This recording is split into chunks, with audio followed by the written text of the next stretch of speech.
And here we are, on the day of the start of the final of the A Periodical's big internet math off. And still, once again, somehow, me releasing all of the entries I would have used had I not been voted out in the first round still has not got me magically reinserted into the competition. But since no one else has been releasing all of their pitches, I do now officially consider myself winner of the losers bracket of the big internet math off. And since that doesn't actually exist, no one can tell me that I'm not. But as we did on the days of the previous rounds, I am here to bring to you what I would have used as my entry for the final of the big internet math off. And that is a rerun of an entire episode from the first season of Relatively Prime, and easily the one that I am proudest of, and the story that I say is the best thing that I have ever had the chance to bring into the world. So, here it is. Dankeschön, gracias, merci, toda hvala, grazie, tak, and thank you. Truly, I cannot possibly explain just how grateful I am to be here in the final of the big internet math off, just a few votes away from officially becoming the world's most interesting mathematician. For this final, I'm going to try something a little different. For the previous rounds, I've shared with you condensed versions of some favorite mathematical stories that I've covered throughout the years. But today I'm going to share with you the full version of the greatest mathematical story I have ever had the pleasure to tell. It's a bit longer than my previous rounds, but this is the final, and I promise you, it's worth every second. So, without further ado, here is Chinook, a story of hubris, artificial intelligence, death, and checkers. So what happened with Arthur Samuel back in the 60s then? So Samuel had this idea that computers in the 1940s, when he was first introduced to them, could be used for non-numeric applications. So all the applications of computers in the early days were like missile trajectories for military-related research, and he was thinking about how they could be used for home use.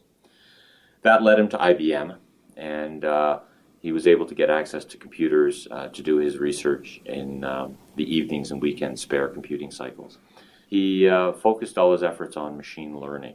How could a program do what a human does, which is play a game, learn something, and then be better in the next game? He published this fantastic paper in 1959, decades ahead of everybody else, some of the early foundational learning algorithms then, and he demonstrated them in checkers.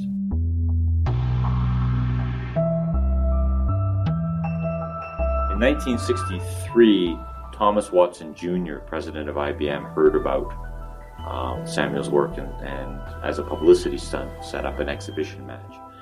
He played against a fellow named Robert Neely, hyped by the media as, like a world championship contender or U.S. champion. He wasn't a master, only won one tournament that I could ever find, and that was 4 years later, the Connecticut State Blind Championship. So Samuel's program played Neely, and Samuel's program won a single game. He lost the match, but it won a single game. And that game was a comedy of errors. Neely made the last mistake and then lost. So the game is terrible. But Neely lost, Samuel won, and this was a big media event. It's not fair to call it like the Deep Blue of the 1960s, but it was in some sense, because here you have computers which filled a room like this, big vacuum tubes and, spinning tapes and all the sorts of stuff, the stereotypes. And here's the very first time that there was a public demonstration of artificial intelligence. And this was a news story, and it was an important event. I collected a series of articles over the years that took this story and just hyped it. So you see an article that says, computer beats human at checkers, and then you see, computer beats U.S. champion at checkers, or computer beats world championship challenger Robert Neely. So the final thing, computers solved the game of checkers. Well, that's bogus. There's 500 billion positions in checkers. People can't comprehend what that is. Empty the Pacific Ocean of water. I'm going to give you a teaspoon. You're allowed to fill the spoon up and drop it into the Pacific Ocean. If you do that long enough, you'll fill the Pacific Ocean. It's about 500 billion positions. Imagine a machine that could only do tens of thousands of things per second trying to solve something that's 500 billion. That's a 5 followed by 20 zeros. He did not solve the game in 1963, but that perception was created and the story got copied and propagated. And as recently as 3 years ago, I found somebody with, who obviously doesn't follow the literature saying, oh yeah, Samuel solved the game of checkers in 1963. It's just wrong.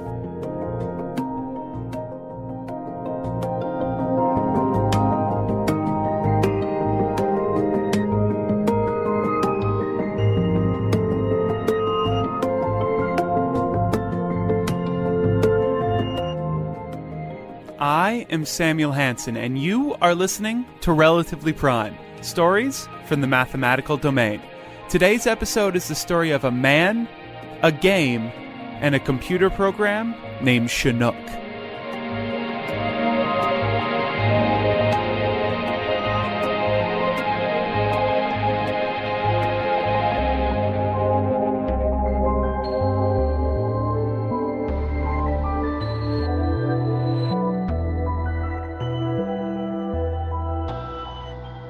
If you could say your name and then spell it.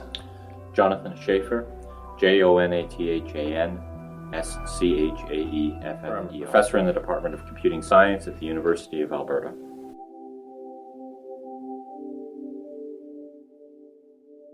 So why I got into checkers is it was a chance conversation. I was organizing the World Computer Chess Championship, which was here in Edmonton in 1989. Went to lunch one day and I bumped into a couple colleagues who said, you're doing all this work on computer chess. What about checkers? And I said, well, there was this fellow named Samuel. He built these strong programs in the 1960s. And the more I thought about it, I said, geez, those computers weren't very powerful in the 1960s. So being curious, I started looking at the literature and I thought, well, this is all wrong. What Samuel wrote was 100% accurate, but what the media took out of it and extrapolated was completely bogus. And I realized that checkers hadn't been properly addressed. And the timing was right because the problems I wanted to solve in computer chess were turning out to be hard. Checkers is essentially very similar to chess, but because of the simpler rules, it meant I could tackle the same problems but in a simpler setting. So that was part of the motivation. The second part is I had high hopes of winning the World Computer Chess Championship in 1989. I still don't know what happened, but my program crashed and burned. And being a very competitive person, the very next day I started writing a checker program.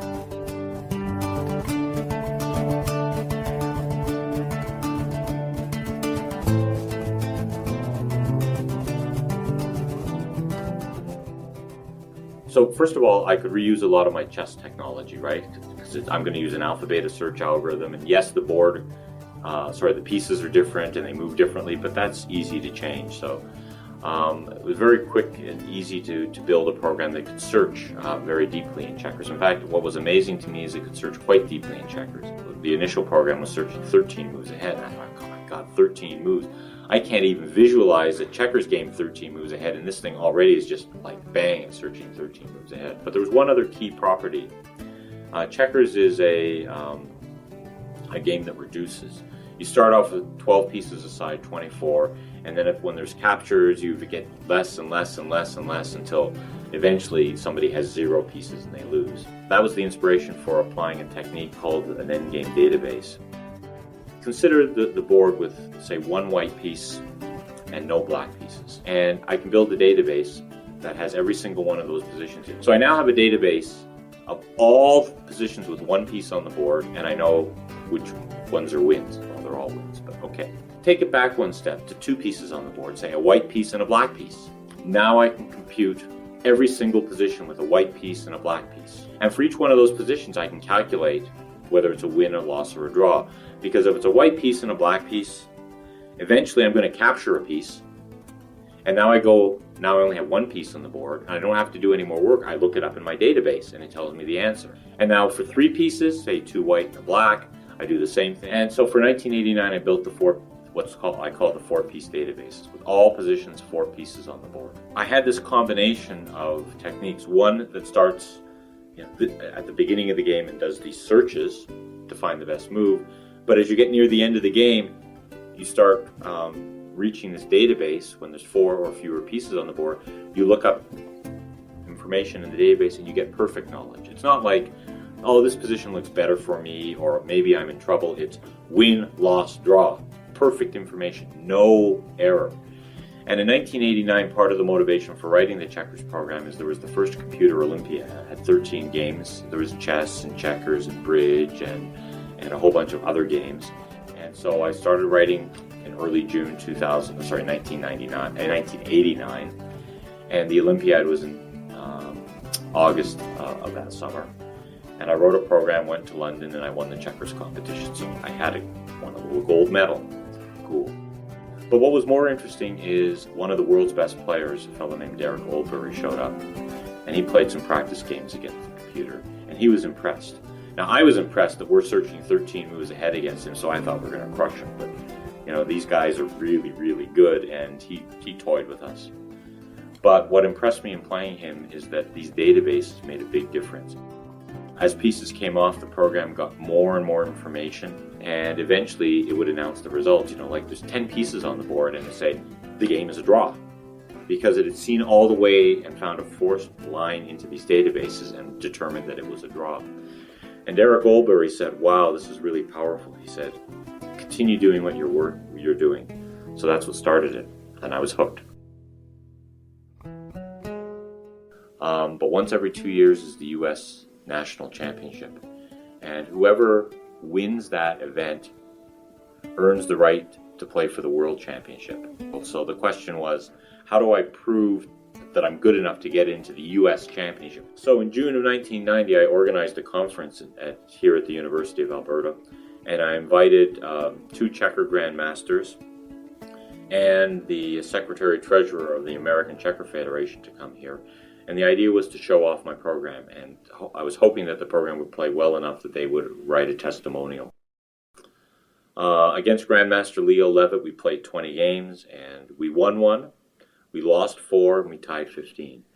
And I was pretty upset because, we lost, right? But, one of the people on the team said, get a perspective, Jonathan. Your project's less than a year old. You've already beaten a Grandmaster. And you only lost 4-1. You drew 15 times. I mean, he didn't beat you 16 times out of 20.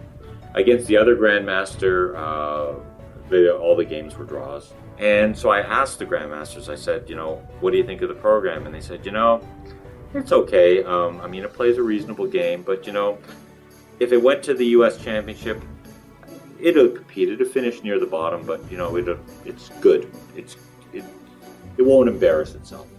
I got them to write a testimonial. I sent a letter off to the American Checker Federation and said, please let us play in the master section. And a few weeks later, got a response, and I was very nervous, and I opened up and they said that we could play.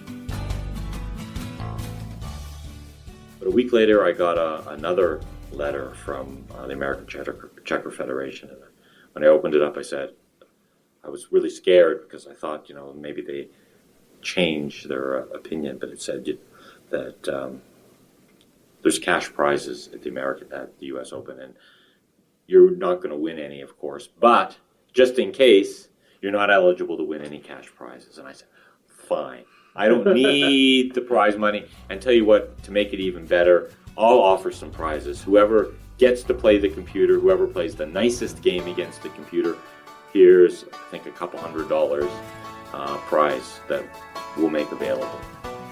Great, they were happy. And then a week or so later, I got another letter from them. They said, oh, by the way, there's trophies at the U.S. Championship. Computer's not allowed to win any trophy. And they were actually worried because they had a prize for the top junior, the top player under 18 years of age. And since my program was only a year old, they were worried that I might claim to be a junior and take the top junior trophy. So I said, I don't need a trophy. Thank you. And then I waited because I expected to get one more letter, which never came. I didn't care about the money. I didn't care about the trophy. The real prize was whoever finished first earned the right to play for the World Championship. And that was the only prize I cared about. So we went to the Mississippi in the summer of 1990. We played the week before in the Mississippi State Championship. This was a warm-up event. A few of the grandmasters who were going to compete the following week in the U.S. Championship were there. And the program just started winning. We won the Mississippi State Championship, and everyone was agog. I was agog. I didn't expect it. And then the following week, we played in the U.S. Championship. And then things didn't work out quite the way I expected. Because we had now built up a reputation, people played against the program extremely cautiously. And the net result is draw, draw, draw, draw, draw. And we're halfway through the tournament. We're in the middle of the pack, and we've drawn our matches. And in analyzing the games, I realized that there was a problem with the program, that it was searching so far ahead with these databases. It could search, like, say, 10 moves ahead, and then it hits a position with 6 pieces on the board, and that position it knows, say, is a draw.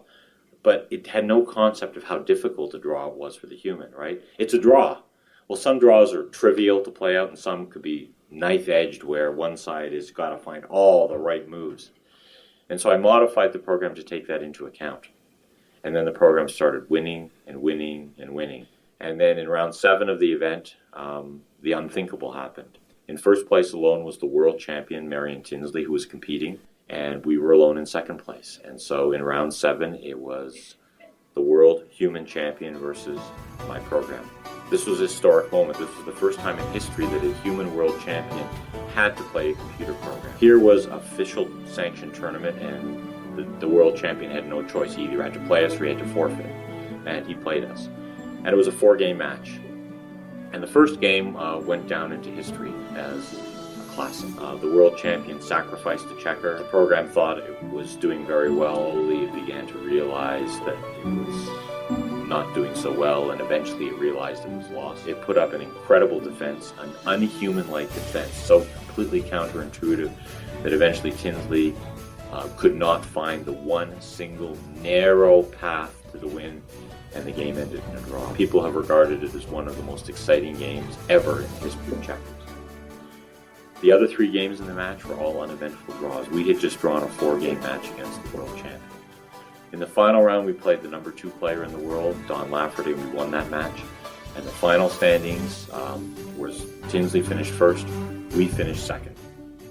The rules of the event were such that if the world champion finished first, the right to challenge for the World Checkers Championship was conferred to the second place finisher, which was us. And so in the summer of 1990, we were the official challenger for the World Checkers Championship.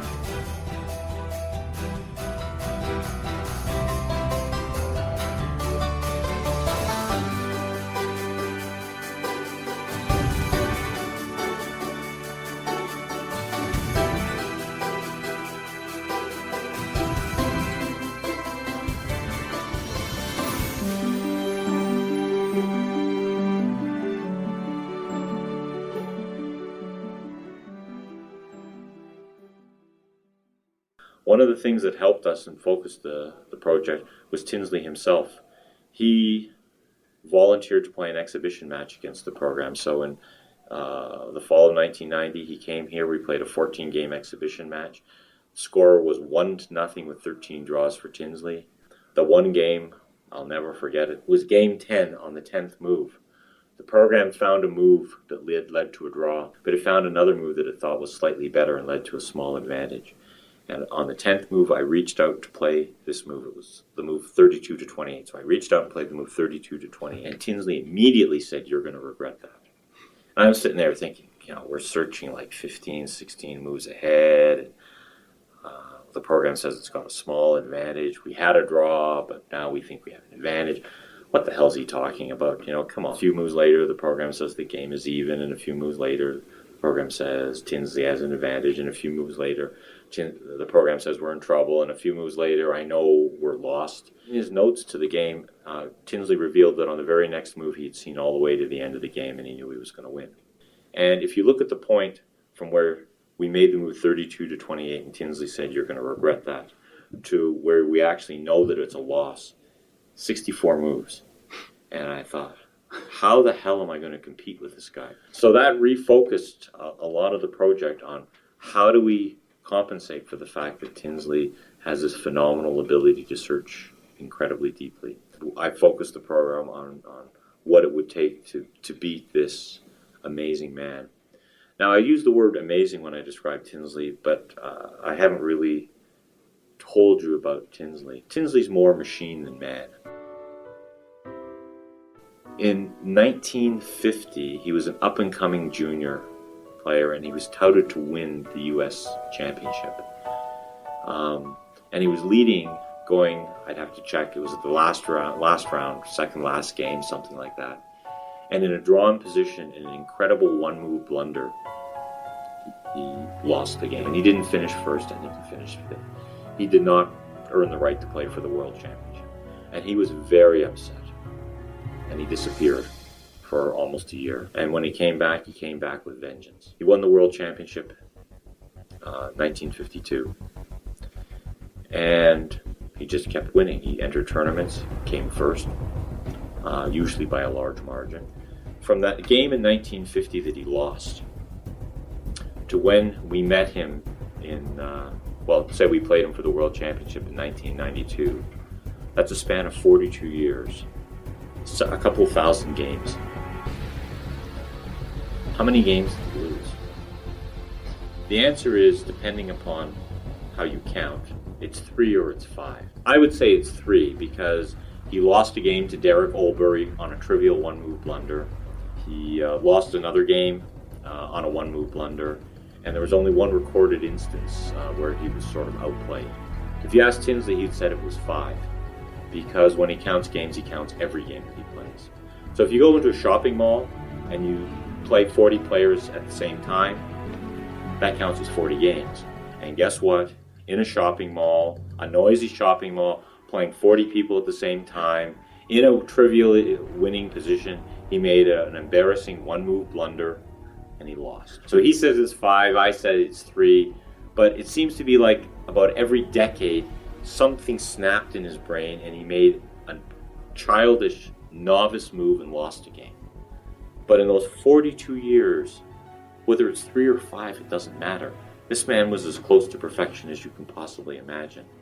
So when we played that exhibition match in 1990 and lost 1-0 with 13 draws, people were shocked because that was close.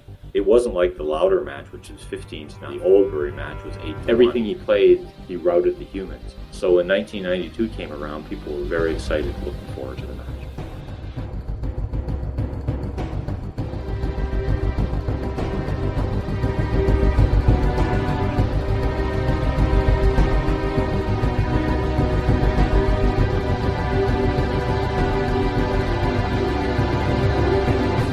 So, you're playing against, without a doubt, the greatest human checkers player.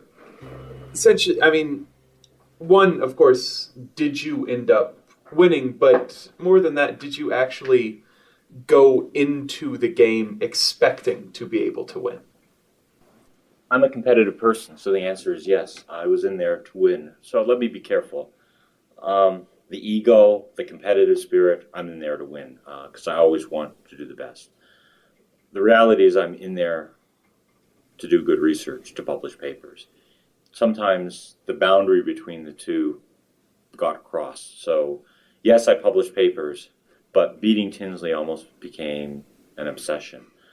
He was so good that developing this program and bringing it to the level that wouldn't be necessary to win the World Checkers Championship basically started consuming my life.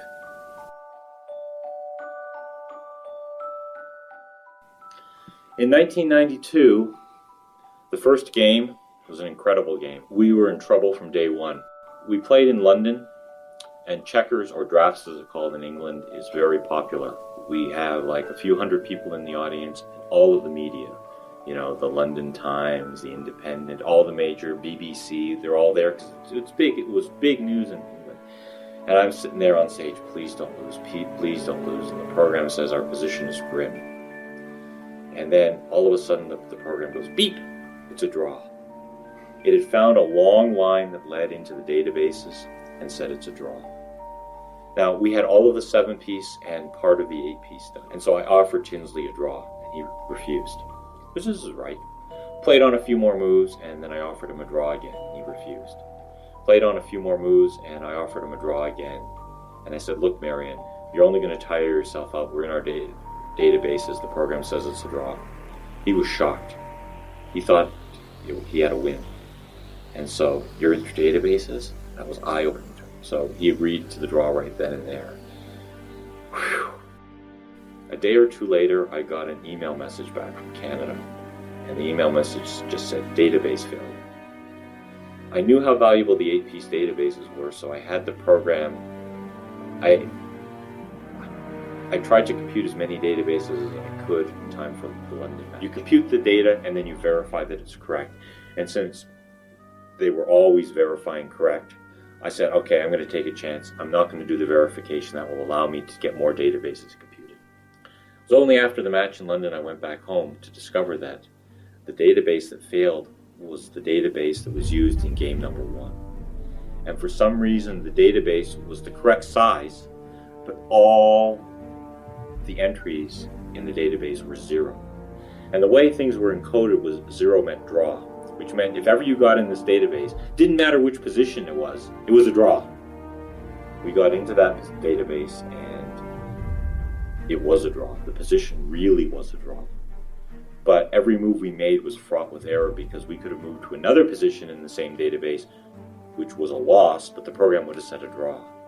So I feel really bad about that because if he kept playing, we might have actually lost the game because of that bug. But we dodged a bullet. Game 5, I think it was game 5, he played really well. We made a mistake. He beat us. Game 7, we were in trouble. We've proven that he had a win, but he couldn't find it, and it ended in a draw. And so after 7 games, it looked like we were dead. He'd won 1 game, and we'd been in trouble in 2. But game 8, the program played incredibly well. We had prepared a very complicated line, and in the complications, he made a mistake, and the program just kept finding the right moves. At one point, the program stopped, and I had a heart attack because, why is it stopped? Why is it stopped? I mean, has it crashed? And we had to go back to the back room to check the computer. The reason why everything had stopped was because it had searched all the way to the end of the game and had found the win. And a couple of moves later, Tinsley resigned and we shook hands. And there was a huge uproar and people rushed up on stage. They were all congratulating Tinsley. Nobody understood that Tinsley had resigned. The level of play was at such depth that even the masters and grandmasters in the audience didn't know what was going on. There were reporters there and they rushed out to report the story. And one newspaper got it wrong. The next day they said all the games were draws. And people were shocked many minutes later when it was announced that Chinook had actually won the game. And so that was amazing, amazing. And then something odd happened. I dreamed of beating Tinsley. This was my obsession, right? This guy was almost perfect, and now we'd actually won a game. And so what would your reaction be? I mean, I dreamed of the moment. Going to go out and party and celebrate and have a great time. I mean, I used to lie in bed fantasizing about beating Tinsley, and my poor wife would be beside me and she'd look at me sadly and say, "You're thinking about him again, aren't you?" That night I went out with my team and we were actually very sad. We'd grown very fond of Marion, and we knew how much this hurt him. This was a huge wound to his pride. And so instead of being a party, it turned out to be a wake, and very sad experience. The match was now 1-1, and a few games later, we played a brilliant game, and we won again, and we were up 2-1. And I thought, oh my God, are we going to win this? And then the next day, August the 23rd, 1992, forever burned in my memory, one of the darkest days of my life. I got up that morning, went down to the tournament hall early and unlocked the doors to get in, and was stunned when the doors opened. I was blasted by heat. At night, all the lights and power were supposed to be turned off and the air conditioning turned on. And what they did instead is they turned the air conditioning off and left everything on in a closed room. There's some dispute as to how hot it was, 100 degrees Fahrenheit, something like that. It was very, very hot. We played the first game that day, and Marion and I were on a stage, so it was even hotter up there, and we just played a few moves, and I said, I'm cooking here, and he said, I'm cooking, and I said, well, we don't want to play. We just shook hands and agreed to a draw, and then took another hour break so that things could cool down. And then we played game 18 of the match. Fateful game 18. After 17 moves, the program's on the verge of declaring a win. It's got a huge advantage, and it's nearing that threshold. And I clearly remember sitting on stage thinking, we're going to beat this guy. I'm thinking about being world champion. And then all of a sudden the program goes beep, Tinsley draw. Turns out what we'd done is we'd taken a book of all of Tinsley's games and we'd put it into the computer's memory, and it had found a way that Tinsley could play a sequence of moves that would lead to a position in a game that he'd previously played that led to a draw. And given to Tinsley's phenomenal memory, I knew he would find it. So all of a sudden, there was no win there. Even though it was a terrible position, there was an escape, and he would find it, and it would be a draw. And I remember sitting on stage thinking, get a reality check. Okay, so you're disappointed it's not a win, but okay, it's still a draw. It's another game down, and you're still up 2-1. But as I sat on stage watching the program, waiting for it to move, it became very disconcerting. It had to play 20 moves in an hour, which meant if you didn't play your 20 moves each hour, you forfeited. And at the time, we had about 35 to 40 minutes to play our last 3-4 moves to get to 20. And the program thought and thought and thought, and 23 minutes came and went, and I knew something was wrong. I'm not allowed to do anything to the program. I'm basically a babysitter during the game. And I watched there helplessly on stage as the program didn't move. And I can just remember people, the murmur in the audience as it slowly got louder and louder, and you could hear people say, why isn't it moving? What's going on? And I sat there helplessly on stage as we forfeited. And Tinsley was very upset to win a game this way. And Tinsley, in his spare time, was a Baptist minister, and he believed that he had disappointed God, and that God was giving him a gift, and he was very embarrassed that he had to take this gift from God. This was on a Saturday, and he spent Sunday redeeming himself by going to 3 churches to thank God over and over and over again for this wonderful gift, and apologizing to God for letting God down by not winning, not leading the match at that point. Throughout our competitions, he's always portrayed himself as doing God's work. He didn't call us, anything negative, but it was God's work for him. It was his mission as a disciple of God to defeat the unhuman computer. A religious magazine came up and interviewed me, and it was an uncomfortable interview, but at one point they asked me a question that I just wasn't prepared to answer. They said, quote, "Are you the devil?" unquote. Not too many people have ever been asked that kind of a question, but it did give rise to a lot of religious feeling that, Tinsley with his God-created intelligence versus Chinook, a computer with its man-made technology, and so you could see the religious tones of trying to create something out of silicon and electricity that was challenging God's one of his ultimate creations, mankind, and in fact the human brain. I don't know how to write a program to cause the machine to freeze, but it froze, and we forfeited. So did we forfeit because of the machine problems? I have no idea to this day. Monday morning showed up, and I had been up all weekend working on the program, and I was wearing the same clothes Monday morning that I'd been wearing on Saturday. Tinsley showed up, Natalie dressed, and we played game 21. And Tinsley played me the ultimate compliment. He said, the computer has earned my respect. I am going to play safe, draws, checkers from now on. I'm not going to take any risks. I'm going to wait for the computer to make a mistake. And in game 25, we made a mistake. We lost the game, and Tinsley just played dull, boring draws, checkers the rest of the way until the last game of the match. We're down by 1. We have to win, and I programmed the computer to not accept a draw. We had to win at all costs. And the program found a draw and rejected it because it had to, and we ended up losing the game. So we lost the match 4-2, but one of the games was on forfeit, and one of the games was the last game of the match because I had to win it. And I always think back to game 18, what would have happened had we not forfeited that game. And so it was a very long 2 years of work, and we got to play Tinsley again in 1994. And it had to be right that time.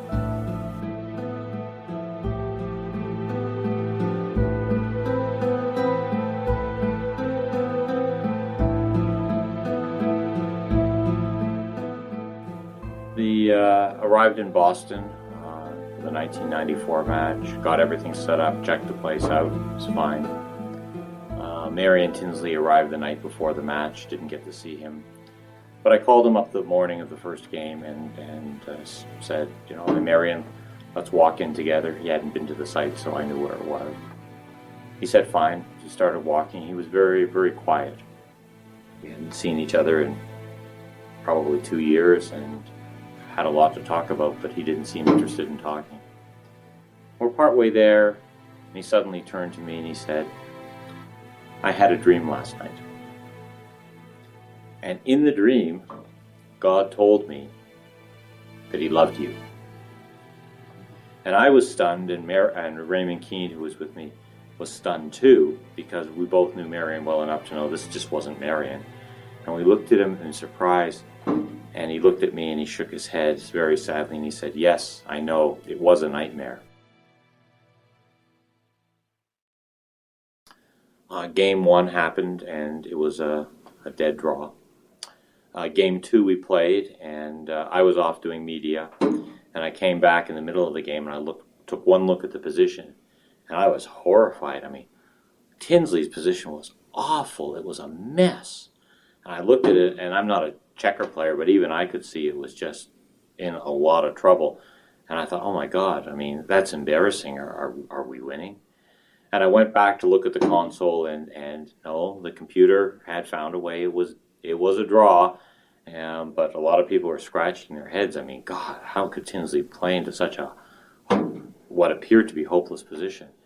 And Tinsley found all the right moves in the end, and he drew. And he admitted afterwards, he said, that was a narrow escape. And he said, got to the critical point, he said, and there were 6 moves to choose from. And he said, I looked at 5 of them, and I was pretty sure they all lost. And there was a 6th one, and it looked pretty bad. But I put my faith in God, and I just blindly played the move, and it drew. And I was thinking at the time, this is Marion Tinsley, the most perfect checker player of all, who just never makes a mistake. How could he be in a position where he just blindly puts his faith in God and says, I'm going to make this move and hope it all works out? And it did. It just seemed very strange. There was a lunch break, and during the lunch break, Marion Tinsley came to me and asked me about Chinook's match with Derek Oldbury. We played Grandmaster Derek Oldbury in March of that year as preparation. Oldbury was the second strongest player in the world at the time, and Oldbury was officially the world champion because Tinsley had resigned in 1992 to play us. And so we played a 12-game match against Oldbury, and we kept it secret because we didn't want to let anybody see the games. We didn't want to give away any of our preparation. Derek was a good sport, and we used it as a way to just test that everything was working. There were no bugs and anything. And we played the match, and we won, and we were very happy. Unfortunately, 2 months later in June, Derek passed away. So back in Boston, at lunch, Tinsley says, I know you played the match against Derek, and unfortunately Derek's no longer with us, so do you mind telling me, how the match went? And I said with a little bit of pride, yeah, well, we played Derek, and we won 3 games and lost none and tied 9. And so Tinsley nodded his head and thought about it for a moment. He said, so Chinook plays Oldbury. Chinook beats Oldbury.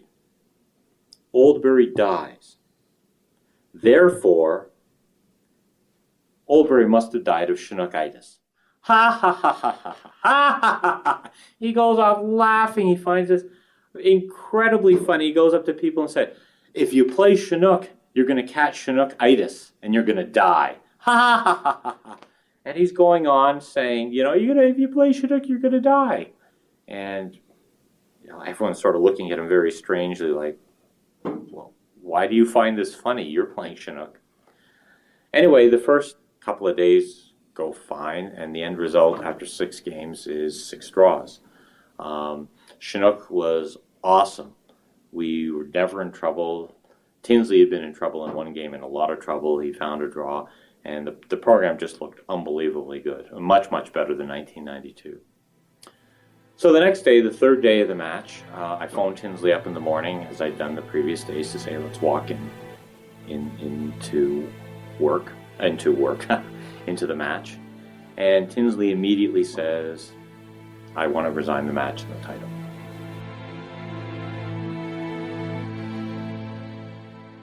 What?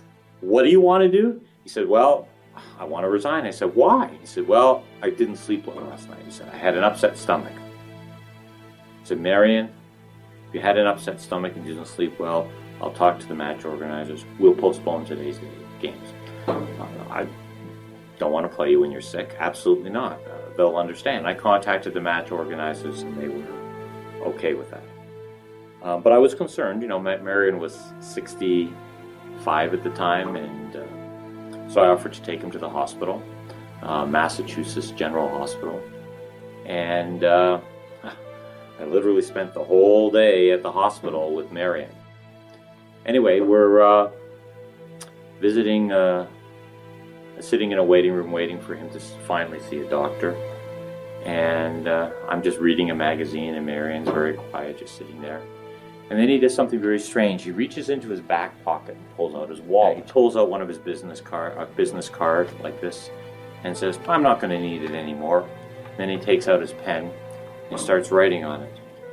And he says, Jonathan, if anything should happen to me, here's the name and the address of my next of kin. You only use that phrase in one context, right? When somebody dies, you want to contact the next of kin. And what he did is he wrote out on a card, and I still have the card, the name and address and phone number of his sister who lived in Texas. With that, he just gave it to me and just went back to being silent. Eventually, he went in and saw the doctor, came out a while later and said, everything's fine. The doctor says I have an upset stomach. The doctor, just as precaution, was going to take some. At the end of the day, he said, Jonathan, I really appreciate this. This is one of the kindest, what you did for me today was one of the kindest things, one of the nicest things anybody's ever done for me in my entire life. We bumped into Raymond Keane and one of the other match organizers, David Levy. They were going for a lobster dinner, and Marion joined them. He'd never had lobster before, and David and Raymond said he was in good spirits. Marion said before he partied, said, I feel really good now. I'm going to play tomorrow. And I went to bed that night saying, very strange day, but okay, tomorrow we'll play again and see what happens. Day 4. Get up in the morning, phone Marion, let's go walking to the tournament site, and he says, I resign the match and the title to Chinook. I said, Marion, what's wrong? He said, well, I had an upset stomach again last night. I said, well, Marion, I'm sorry about that. Again, if you're sick, I'll contact the organizers. We'll postpone. He said, no, I've made up my mind. I resign. I could not convince him to change. I did get one concession out of him. I said, look, Marion, you can't announce that you're just like that. You're going to get some x-rays done. They're going to be announced today. You had an upset stomach. What if, nothing shows up on the x-rays? I mean, an upset stomach could be an upset stomach. He said, I resign, but okay, we won't have a news conference to announce it until after the x-ray results are known. So I went in and told the team, and they were shocked, and the match arbiter and the sponsors of the match were shocked. And so myself and my team were at the Computer Museum in Boston. We're all set up, nothing to do. We're sitting around the board, just chatting and sort of all depressed. And who should show up but Marion? And what does he want to do? He wants to play checkers. He doesn't want to play games of checkers. He wants to analyze. So he'd set up positions, and we would analyze them, and Marion said, well, what does the computer think if I do this? And we give him the answer, and we try this and that and everything. And he seemed to be having a lot of fun. one of the organizers came to me and he said, look, either he's too sick to play or he's not sick and he should play. And so finally one of the organizers went up to him and said, Marion, it's after 1 o'clock. We do want to hold this news conference. Could you please phone about the x-rays? And he said, oh yeah, I'll do that. So he disappeared into another room to make his phone call. Anyway, he eventually returned and just sauntered in. So the match official said, Marion, did you make the phone call? Yeah, I made the phone call. But what was the result? And I said, well, I got the x-ray results. Okay. Well. He said, oh, they found a lump on my pancreas. No big deal. Well, I don't know about you, but if somebody told me that they found a lump on my pancreas, I would be terrified. He showed no emotion. He just said, well, I'll go and get some tests tomorrow, no big deal. And then he sauntered off and disappeared. And we were all looking at each other like, this guy must have ice in his veins, because I would have been assessing my mortality if somebody had told me that there was a potential problem, serious problem. The organizers announced that Tinsley resigned, and we were officially the world champion. So I have a picture of that moment, and I don't look particularly happy. None of us really look particularly happy. We won the world championship on forfeit. I saw Marion went to the hospital, and because of the x-ray results, they had to bring him in for more tests. And I went to see him, and with very good spirits, jovial, etc. And I said goodbye, and I didn't know that would be the last time I saw him. The next day, he checked himself out of the hospital and went back home. And of course, we eventually learned that it was pancreatic cancer, and 8 months after the match was over, he passed away. The whole way this thing ended just was very upsetting, very disappointing. I was an ambitious person, competitive. I wanted to become the world champion, and winning on forfeit against a possible, well, at the time we didn't know, but as it turned out to be a sick man, gives absolutely no satisfaction. It's not the way we wanted to win the world championship, and my life became miserable. It was a most awful experience of my life. We then played a match against the second best player in the world, Don Lafferty, and I'd done something really careless a couple weeks before the match, and I'd been in a hurry and not properly tested a change and introduced a bug. And this bug was so rare, but it came up in a game, and we lost a game to Lafferty. Then we won a game, and the match ended in a tie. So not only did we win the World Championship on forfeit, our first defense, we ended up in a tie. The American Checker Federation disputed the rules of the match, even though they were clear in writing that we had no right to claim ourselves. And then there was an internet campaign to discredit Chinook. Lawyers for the American Checker Federation wrote legal challenges to my university president and my dean and my department. It was a terrible time. I had wanted to do nothing to do with checkers. In January 95, we played a match against Lafferty because I wanted to clear our name, and we won it. So we had at least one match for the World Championship. In 1997, we went to the U.S. Championship. The results there were so crushing, I retired after that. There were maximum 32 points. We scored 30 out of 32. We drew a few games. And second place was the current human world champion, Ron King. 22 out of 32, so he was 8 points behind. I mean, out of 32 games, we're a full 8 points ahead of him. We won in our last match against King. We won 3 of the 4 games, and the other was a draw. So we were the official challenger for the World Championship again, but it didn't mean anything to us, so we just retired. But I kept getting hate mail from checker players saying, "You could never have beaten Tinsley. How dare you take Tinsley's throne? Tinsley was virtually perfect. You could never be perfect." And I took that as a challenge. He was virtually perfect, but he did occasionally lose mistakes. So if I solved the game of checkers and built a perfect checker player, I could then prove to people that I really was better than Tinsley, because we never beat him in a match. And so I spent the next 10 years working on building databases and search techniques to solve the game of checkers.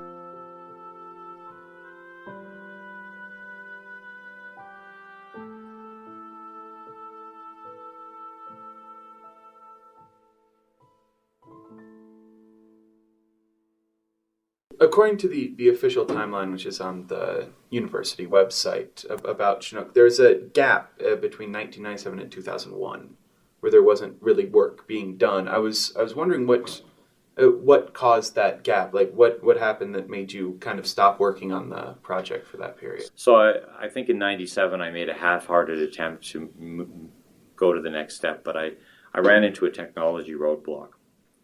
And so 2001 came around and I could afford to buy some computers with 64-bit chips, and now all of a sudden I had everything in place. I did a bit of the programming that was necessary to make sure everything worked as I scaled the program up to the bigger database sizes that I needed. And in 2001 I started recomputing in-game databases. Fairly early on, I restarted computing the databases and started the dime piece. And I wasn't that far in, only a few months, when a friend, he was computing the databases for his own program. And very early on, he said, I've got a discrepancy. And we tracked it down, and no idea how. But somewhere, somehow, one of the 7-piece databases, which was computed in 1992 and passed all the verification tests in 1992. In 2001, it was corrupted. It was wrong. I was just sick to my stomach because who knows when it happened, and who knows what results were bogus because of this. So I said, to hell with it. I threw everything away and I started again. Scratch. Started with the one piece all the way through, and I grabbed every computing resource I could and just started accelerating it. And so 2001 it started full force. I became obsessed again. I was going to do this. By 2005, 4 years later, I had all the 10-piece databases in place. And now in 2004, I started the program at the start of the game. And it would be doing searching, and anytime it searched and hit a position with 10 pieces or less on the board, it could look it up and get the win, loss, or draw. In January 2005, we got our first result. There's a famous checkers opening called the White Doctor. It's one of the most difficult ones. It had a special place for me because the White Doctor was the opening that we lost to Tinsley in the 1992 match in the White Doctor. The very last game of the match, I set the program to treat the last game. A draw was no good. A draw was equivalent to a loss. We played that game and we lost it. And it was an opening that Tinsley had a lot of interest in, so I decided I was going to solve the White Doctor. So I started it going, and in January 2005, we got it. We backed up all the way to the start of the opening that we had proven that it was a draw. And of course, hectically verifying that. You have to remember that although maybe solving a checkers opening like the White Doctor, nobody really cares about. Like, the average person on the street doesn't know what the White Doctor is or cares what the White Doctor is and doesn't even care that it's a draw.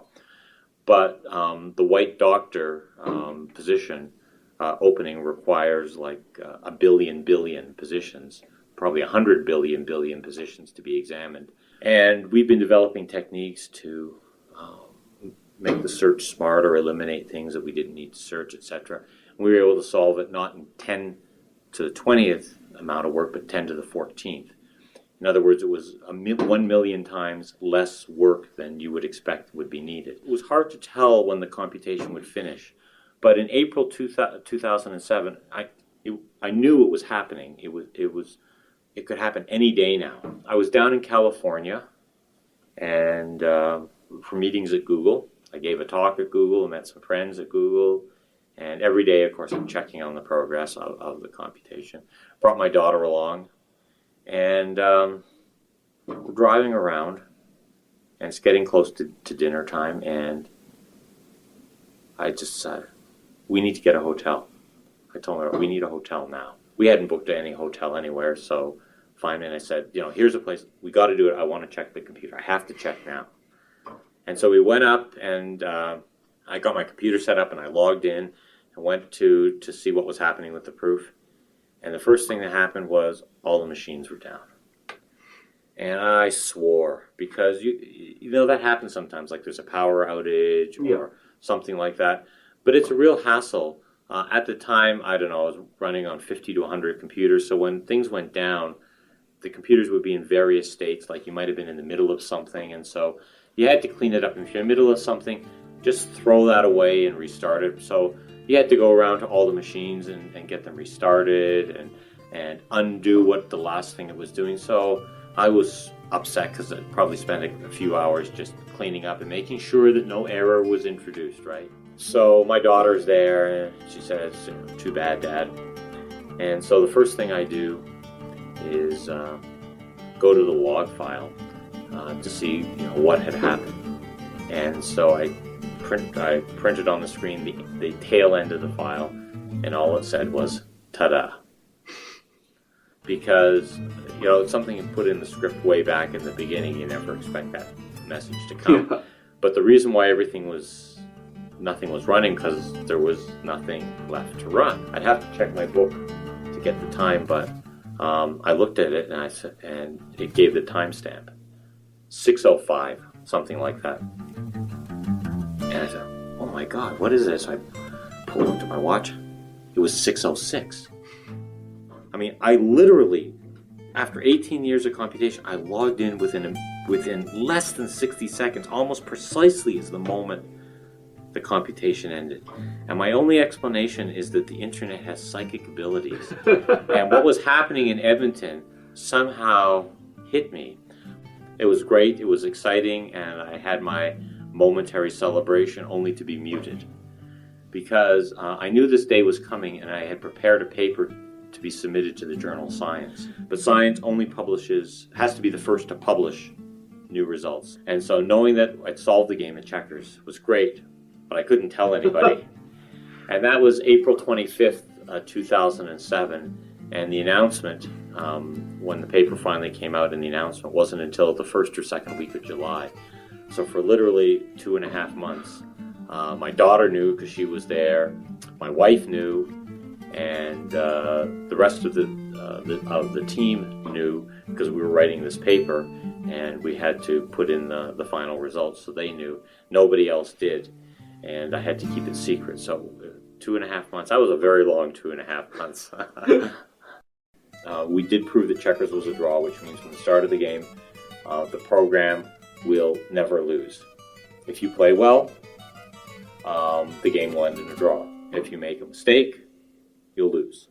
But the program will never lose. And we have that true for the start of the game. If you give me any position, any arbitrary position, we can't give you that answer. But for the start of the game, we can, and we will never lose. So that's the proof that the game is a draw. And the proof is on the web. You can try playing any game against the program, and you just won't win.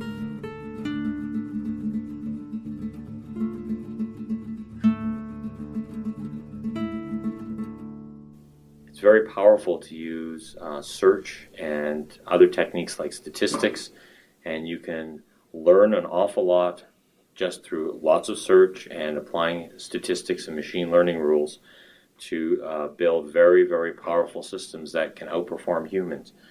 And to some people, including somebody like Marion Tinsley, this is very disconcerting that these techniques, which by all human standards are dumb, yet they achieve phenomenal results. My checkers program, okay, so it solved the game of checkers, but it looked at billions, trillions of checker positions. No human would ever do that, right? The way I like to think about it is the human brain is an architecture for intelligent computations. But a computer is also an architecture for intelligent computation. And each of these architectures, the brain and the computer, have different strengths and different weaknesses. Think about the human brain. There are things that you and I can do very well because of the way the brain is wired. We're very good at speech. We're very good at vision. I mean, what you and I are doing right now is absolutely incredible. when you think about the amount of data that's going forward, you're looking at me, you're seeing a whole bunch of things, a lot of things that are completely irrelevant.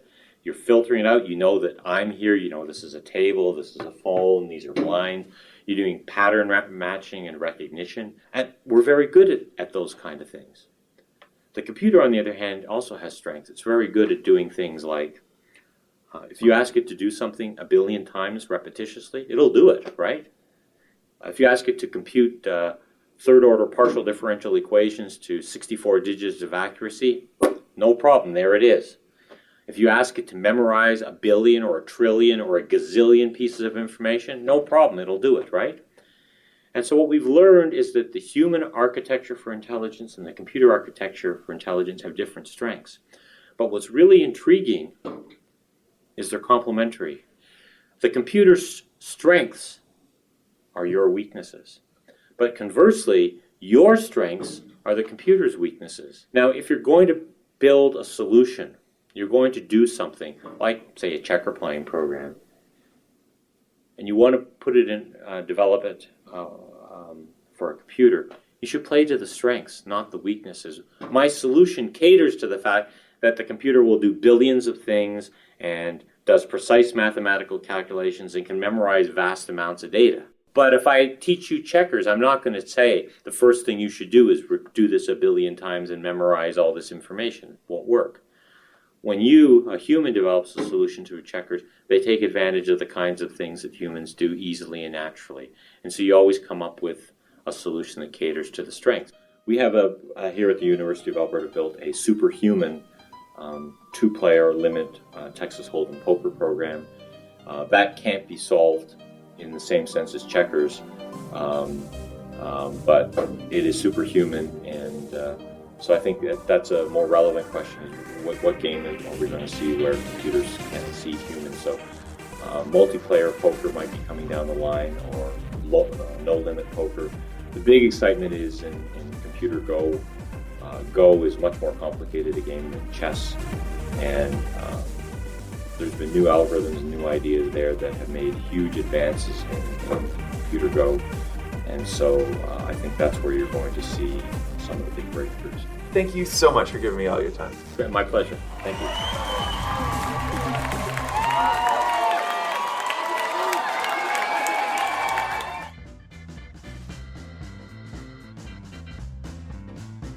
And that is all the time we have for the final match of the Big Internet Math-Off. If you want to know more about Chinook or the music and effects from this match, you can check out the links under the player on the A Periodical or on relprime.com. And you can see the original show notes and hear the uncut interview with Jonathan Schaefer at relprime.com/Chinook. Thank you for your votes. And if you are still uncertain that those votes should go to Samuel, know that they have very little other than this going on in their life. And if they should not win, then their life will be without meaning. So vote now, vote often, and of course, have a math-terrific week!